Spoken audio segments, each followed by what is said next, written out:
Well, that's right, Naledi. A bit calmer now. You can see that cars are able to enter the premises here at Wits University. This is towards the Empire Road entrance and exit. However, it's being manned by campus security this morning. That was the case when we arrived shortly after 6 o'clock this morning. Members of the EFF Student Command had blockaded this entrance and basically clashed with the security, the campus security. They basically said they were not going to allow anyone to come on campus until their demands are met. Of course, we have been saying part of the demands that they've been talking about, they're saying they're being excluded on the basis that they owe fees. You'd know that part of the call that they're making is that 150,000 rand, those who owe 150,000 rand and less should be allowed to register. We do understand as well that for the majority of these classes, registration is the last day today. A couple of moments before we went to air, I saw a tweet coming from the Wits SRC. They were basically calling on all students to converge on the premises of the university. They are now charting their way forward in terms of what they call will be a complete shutdown today. We were expecting them to come out of these premises any minute now. Usually they've been protesting on the premises and also moving out here onto Empire Road. Yesterday you would have seen scenes of traffic that had been disrupted. Empire Road itself being brought to a complete standstill while the students protested. Some of the other issues, of course, also include the NSFAS 45,000 rand cap on accommodation. The students are basically saying that the accommodation costs more and they simply cannot afford anything beyond that 45,000. They don't have the money. Majority of these students come from poor backgrounds and are not able to add to that 45,000 rand to be able to pay for their accommodation. Other issues, of course, relate to the 10,000 rand upfront payment, which is to be paid for residence or accommodation. They're saying that should also be waived. They simply do not have the money for that. Students are basically saying they are sleeping in libraries, they are crashing with their friends, trying to find spaces where they would be able to effectively learn because they simply don't have the money. The scenes that we saw this morning of those clashes have been contained as of this moment. We're not sure what's going to happen in the next hour or so, but that tweet that was sent out by the Wits SRC just a few moments before we went to air certainly indicates that they're going to intensify their action. At the University of Johannesburg, they also indicated that they are talking to each other at this point in terms of what their way forward will be. We've not heard this morning from Wits University. There has not yet been an update, but from the communication that they last sent out yesterday, they indicated that a number of students had been sent some suspension letters as a result of the violence that we saw erupt in Braamfontein yesterday, where some of the rubbish bins on the street had been toppled.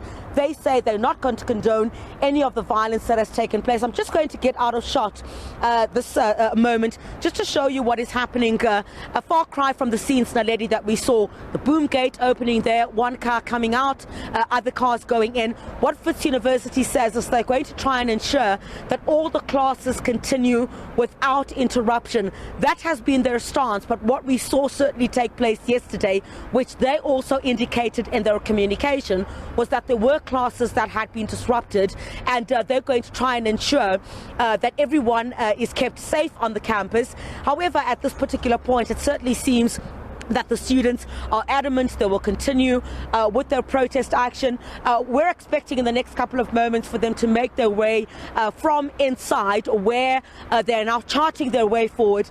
They'll probably head towards this direction again because they're obviously not going to be allowed to protest on campus while the university argues that lessons or classes should continue. So usually you would find them come from this direction and move here. I'm going to ask my colleague Kabinjokeni if we could pan our cameras towards this direction, towards my left, and perhaps you'd be able to see here more police have been brought in. There's public order policing that has been brought in. I've counted plus minus about 10 police vehicles just here behind me that you'll be able to see that have been brought in here for any eventuality. I think there's a clear indication at this particular point that the protests are going to continue. We don't know as yet. I guess we'll get to learn from Wits University where the negotiations are.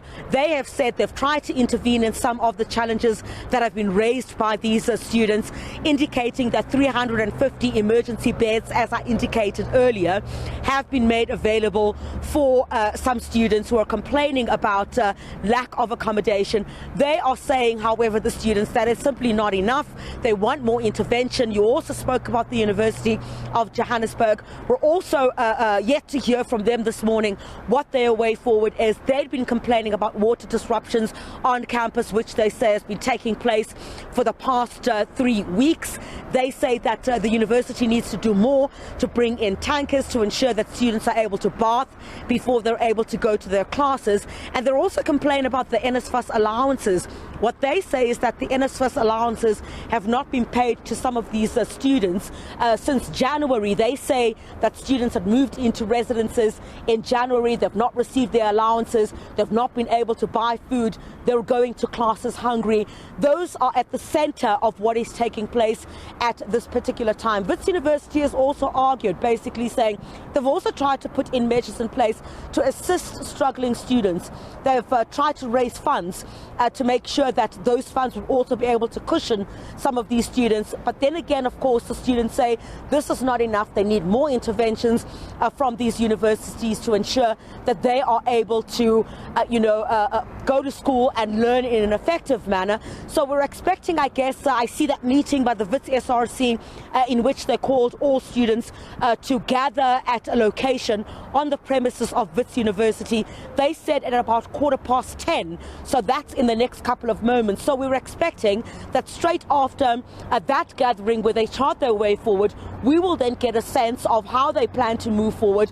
But usually what happens is that they will then move from outside the campus where they are not allowed to protest because the university wants the lectures to continue without disruption. They would usually move towards this area and then continue with their protest here, which has led to disruptions, as I've indicated, towards traffic on this very busy Empire Road, where at this particular time, people are still heading to work. Others have already arrived, but the disruptions that we've seen, yesterday certainly seems to be a continuation of what would be expected today, Naledi.